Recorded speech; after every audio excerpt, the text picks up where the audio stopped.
কুণাল গুপ্তা তাকে কিন্তু গ্রেফতার করেছিল এনফোর্সমেন্ট ডিরেক্টরেটের আধিকারিকরা এবং সেই মর্মে তাকে জিজ্ঞাসাবাদ করা হয়। 14 দিন তাকে কার্যত জিজ্ঞাসাবাদ করা হয়েছিল ইডির আধিকারিক। এই মুহূর্তে ইডির আধিকারিকরা কার্যত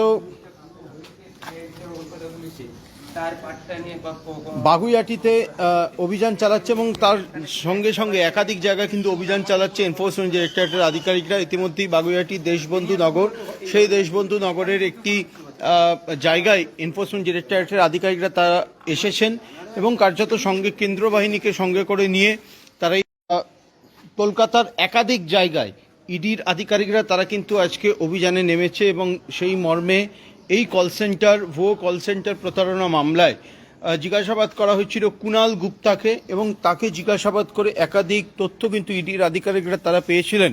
মূলত এই প্রতারণা মামলায় কার্যত 1000 কোটি টাকারও বেশি প্রতারণা করা হয়েছিল সাধারণ মানুষের কাছ থেকে, এমনটাই কিন্তু ইডি সূত্র মারফত খবর। এবং শুধু তাই নয়, প্রায় 100 কোটি টাকারও বেশি সম্পত্তি, সেই সম্পত্তিরও কিন্তু হদিশ পেয়েছে ইতিমধ্যেই এনফোর্সমেন্ট ডিরেক্টরেটের আধিকারিকরা এবং সেগুলোও কিন্তু বাজেয়াপ্ত করা হয়েছে ইডির তরফ থেকে।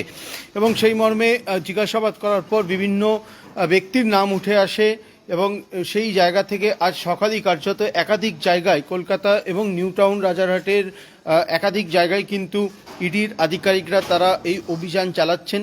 এবং কিছুক্ষণ আগেই কার্যত এই কৈখালির একটি অভিজাত আবাসনে এক ব্যক্তি তাকে কিন্তু ইডি আটক করে বাগুইআটির এক জায়গায় অর্থাৎ দেশবন্ধু নগর, সেখানে কিন্তু তাকে সঙ্গে করে এনে একটি অ্যাপার্টমেন্টে কার্যত তল্লাশি অভিযান চালাচ্ছে ইডির আধিকারিকরা।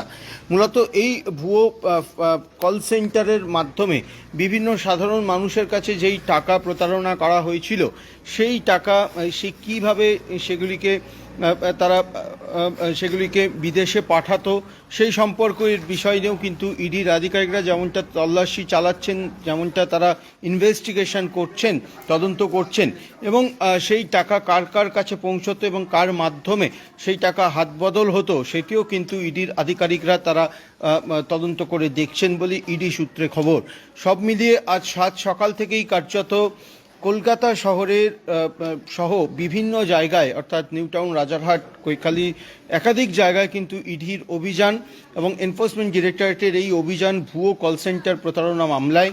এবং তারা যেই ব্যক্তিদের নাম এবং যেই জায়গার তারা খোঁজ পেয়েছে সেই সমস্ত জায়গায় কিন্তু একযোগে তল্লাশি অভিযান হানা দিয়েছে ইডির আধিকারিকরা। এই খবর সহ অন্যান্য খবরের আপডেট পেতে অবশ্যই আপনাদেরকে চোখ রাখতে হবে নিউজ 18 বাংলা ডিজিটালে। নমস্কার, আমি সৌরভ।